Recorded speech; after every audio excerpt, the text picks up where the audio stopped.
वासेपुर नाम के गांव में माधुरी अपने परिवार के साथ रहती थी। माधुरी बहुत ही शांत और मददगार थी। वो जिला रुग्णालय में नर्स का काम करती थी।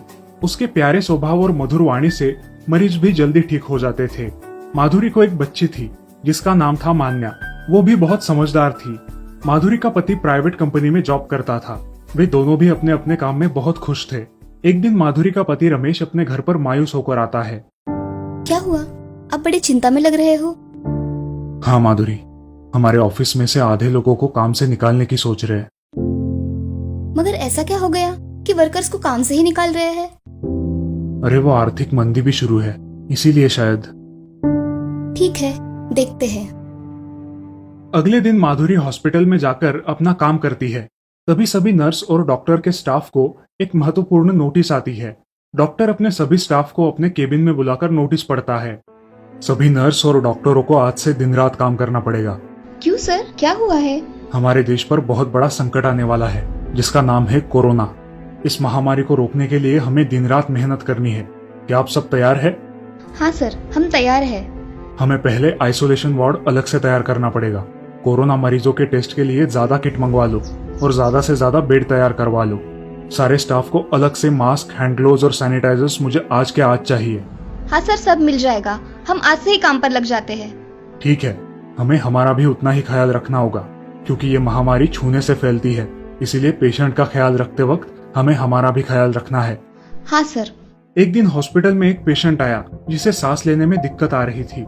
उसे नर्स ने एडमिट करवाया और उसकी कोरोना की टेस्ट करवाई। वो कोरोना पॉजिटिव आया। उसे डॉक्टर ने वेंटिलेटर पर रखा। उसके घर वालों की टेस्ट भी पॉजिटिव आए। ऐसे ही उस दिन से कोरोना के बहुत सारे पॉजिटिव पेशेंट्स सामने आने लगे। पूरा हॉस्पिटल पेशेंट्स से भर गया। अब नर्स और डॉक्टर भी दिन रात काम करने लगे। हॉस्पिटल के सारे स्टाफ मेंबर हॉस्पिटल में ही रहकर पेशेंट्स की देखभाल करने लगे। माधुरी भी वही हॉस्पिटल में रहकर डॉक्टरों की मदद कर रही थी। एक दिन वो घर जाकर अपनी बेटी और पति से मिलकर आती है। उसके 2 दिन बाद ही माधुरी को तेज बुखार आता है और सांस लेने में दिक्कत होती है। वो अपना कोरोना टेस्ट करवाती है तो वो पॉजिटिव आती है। वो बहुत रोने लगती है क्योंकि उसकी छोटी बच्ची होती है। उसे अलग से क्वारंटाइन किया जाता है और उस पर इलाज शुरू होता है। रमेश, अभी मान्या का ख्याल तुम्हें ही रखना होगा। मैं आज से घर नहीं आऊंगी। माधुरी, मेरी बात सुनो। क्या हुआ? तुम रो क्यों रही हो? मेरा कोरोना का रिपोर्ट पॉजिटिव आया है। अब मैं क्या करूं रमेश? मुझे तो कुछ समझ नहीं आ रहा। कोई चिंता मत करो, तुम जल्दी ठीक हो जाओगी। तुम यहाँ की चिंता मत करो, मैं सब संभाल लूंगा यहाँ पर। तुम अपना ख्याल रखो। पापा, मम्मी कहाँ पर है? मम्मी कब आएंगी? आएगी बेटा, मम्मी जल्द ही घर आएगी। रमेश भी सोच में डूब जाता है कि क्या किया जाए। वो अपनी बेटी को वीडियो कॉल पर उसकी माँ से बात करवाता है और 10 दिन निकल जाते हैं। उसकी बेटी 11वें दिन उसकी माँ को मिलने के लिए बहुत जिद करती है। वो सुनती भी नहीं और खाना भी नहीं खाती। तब रमेश उसे गाड़ी पे बिठा के हॉस्पिटल से बहुत दूर खड़ा रहता है। दोनों मुंह पर मास्क पहने होते हैं। तब रमेश माधुरी को फोन करके बाहर बुलाता है। माधुरी दौड़ी दौड़ी बाहर आती है। माँ और बेटी एक दूसरे को देखकर भावुक हो जाती है। रमेश मान्या को पकड़ कर रखता है। मान्या माँ के पास जाने के लिए बहुत झटपटाती है मगर रमेश उसे जाने नहीं देता। वो दृश्य देखकर सभी लोग दुखी हो जाते हैं और माधुरी अपनी विवशता पर रो पड़ती है। और 6 दिनों के बाद माधुरी के रिपोर्ट्स निगेटिव आते हैं। वो भगवान से धन्यवाद करती है और एम्बुलेंस में बैठकर घर जाने के लिए निकलती है। घर आते ही उसके स्वागत में पूरी सोसाइटी फूल लेकर खड़ी रहती है। उसकी बेटी मान्या उसका बेसब्री से इंतजार कर रही थी। माधुरी जैसे ही एम्बुलेंस से उतरती है वैसे ही मान्या अपनी माँ से मिलने भागती है। दोनों भी एक दूसरे को पकड़कर रोने लगती है। माधुरी और मान्या को देखकर सारे लोगों की आंखों में पानी भर जाता है। सभी लोग तालियां बजाकर और फूल डालकर माधुरी का स्वागत करते हैं। दोस्तों, कोरोना एक ऐसी महामारी है जिससे हमें बचना है और समाज में हमारे जो भी नर्स, डॉक्टर, सफाई कर्मचारी है उनकी हमें इज्जत करनी है, ना कि उन्हें नीचा दिखाना है। उनका आदर करना है और उन्हें सहयोग देना है। ये सब लोग हमारे देश के योद्धा है। उनकी इज्जत में ही हमारी शान है।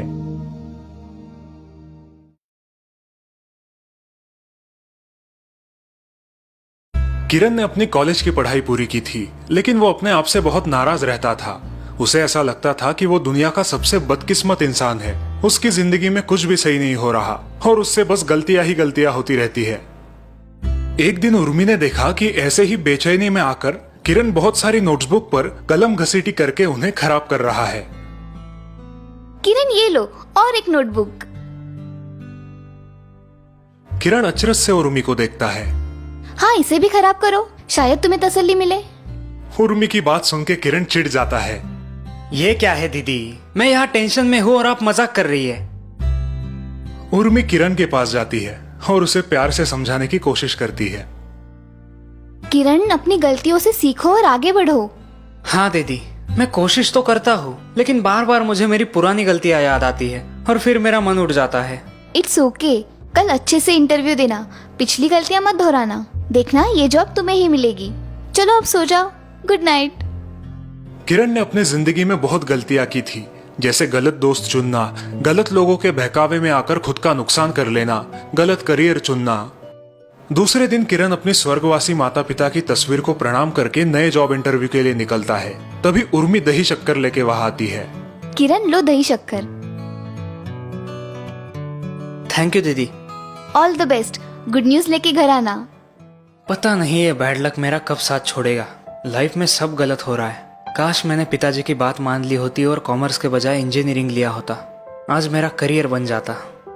किरण को सोच में खोया देख उर्मी उसके कंधे पे थपथपाती है। क्या हुआ, कहाँ खो गए? दीदी, उस जेलसी राजू की बात मानकर मैंने कॉमर्स लिया और खुद का कितना बड़ा नुकसान कर लिया ना। किरण, गलतियां सबसे होती है, लेकिन उन्हें याद करके तुम आगे की लाइफ खराब मत करो। Focus on your future now. गलतियों से सीखो और आगे बढ़ो, यही सिखाया है ना पापा ने हमें। रात के 8 बजे है, लेकिन किरण अभी तक घर नहीं लौटा, इसलिए उर्मी थोड़ी चिंतित हो गई है। अब तक तो किरण को आ जाना चाहिए था। मोबाइल भी स्विच ऑफ आ रहा है, पता नहीं इंटरव्यू कैसे हुआ होगा। तभी किरण घर आता है। बड़ी देर कर दी तुमने, चलो हाथ मुंह धो लो, खाना खाते हैं। दीदी,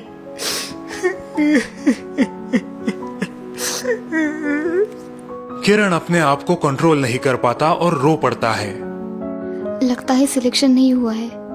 अरे कोई बात नहीं, दूसरी कंपनी में ट्राई करना। चलो हाथ मुंह धो लो फटाफट। मुझे नहीं खाना। I am a failure, biggest failure. मैं दुनिया का सबसे नाकामयाब इंसान हूँ। उर्मी किरण को शांत करती है। शांत हो जाओ किरण, जिंदगी बहुत बड़ी है। आज तुम्हारा सिलेक्शन क्यों नहीं हुआ? कैसे होता दीदी, मैंने इंटरव्यू दिया ही नहीं। किरण की बात सुन के उर्मी चकित हो जाती है। लेकिन क्यों? तुमने तो अच्छी तैयारी की थी इंटरव्यू की। पता नहीं मुझे क्या हो गया। मेरा नंबर आने ही वाला था और मुझे पसीने छूटने लगे, बहुत नर्वस फील होने लगा, हाथ पांव कांपने लगे और फिर मैं इंटरव्यू दिए बिना ही वहां से निकल पड़ा। ओह, अब तुम ठीक हो या डॉक्टर के पास चले? नहीं दीदी, इसकी कोई जरूरत नहीं। मेरी सारी गलतियां ऐन मौके पे मुझे याद आती है और मेरा हौसला टूट जाता है। मुझे नहीं लगता मैं कभी इससे उबर पाऊंगा। किरण अपने कमरे में चला जाता है और उर्मी सोच में पड़ती है। कैसे इस लड़की को समझाऊं? अगले दिन सुबह किरण उर्मी के कमरे में जाता है। उर्मी अपने डायरी में कुछ लिख रही है। गुड मॉर्निंग दीदी। गुड मॉर्निंग किरण, सॉरी आज ब्रेकफास्ट रेडी नहीं है। कोई बात नहीं, लेकिन सुबह सुबह ये तुम क्या लिख रही हो? तुम्हारे स्कूल की तो छुट्टियां चल रही है ना? हाँ, कल रात डायरी लिखना भूल गई थी, सो अभी पूरा कर रही हूँ। किरण ध्यान से देख रहा है कि उर्मी अपनी डायरी में लिखी एक लाइन रबर से मिटा रही है, लेकिन वो ठीक से मिट नहीं रही। दीदी, ये इंक पेन की लिखावट इस रबर से नहीं मिटेगी। ओह, क्या तुम्हारे पास इसे मिटाने वाला रबर है? नहीं दीदी।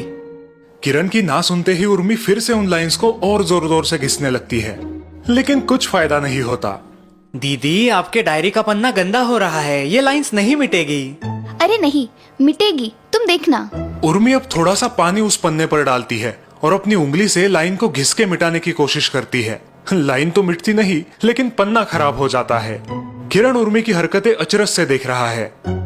उफ, ये लाइंस कितनी जिद्दी है, इतनी कोशिश करने के बावजूद भी नहीं मिट रही। दीदी, आप खामखा परेशान हो रही हो। अब अगर आपने इस पन्ने को और ज्यादा घिसा तो वो फट जाएगा। हाँ पता है, लेकिन मुझे इन अनचाही लाइन से छुटकारा चाहिए। मैं आपको इस अनचाही लाइन से छुटकारा पाने का एक आसान तरीका बताऊं? हाँ हाँ, क्यों नहीं। किरण एक पेन से उन अनचाही लाइंस के ऊपर सीधी लाइन खींचता है। बस हो गया। इन लाइंस पर मैंने काट मार दी है, यानी कैंसल की है। लेकिन लाइंस तो फिर भी दिख रही है। हाँ, क्योंकि इस इंक पेन की लिखावट कभी नहीं मिटेगी, लेकिन पढ़ने वाला समझ जाएगा कि आपको ये लाइंस यहाँ नहीं चाहिए, आपको हटानी है। तुम सही कह रहे हो। आपके प्रॉब्लम का सॉल्यूशन इतना आसान था और अब बेवजह अपनी एनर्जी और समय बर्बाद कर रही थी। बिल्कुल तुम्हारी तरह। उर्मी की बात सुन के किरण कंफ्यूज हो जाता है। मेरी तरह? मैं तो कभी भी पेन की लिखावट मिटाने की कोशिश नहीं करता, बस ऐसे ही काट मार के आगे बढ़ता हूँ। हाँ, फिर अपनी पुरानी गलतियों को ऐसे ही काट मार के नई शुरुआत क्यों नहीं करते? उन गलतियों को बार बार याद करके जबरदस्ती मिटाने की कोशिश क्यों कर रहे हो? अब उर्मी की बात किरण के पल्ले आ जाती है। हाँ दीदी, तुम सही कह रही हो। मैं तुम्हें नसीहत दे रहा था, लेकिन मैं खुद भी वही गलती कर रहा था। I am sorry. Very good. चलो अब नाश्ता करके वेस्ट हो गई एनर्जी वापस लाते हैं और अपनी जिंदगी नए सिरे से शुरू करते हैं।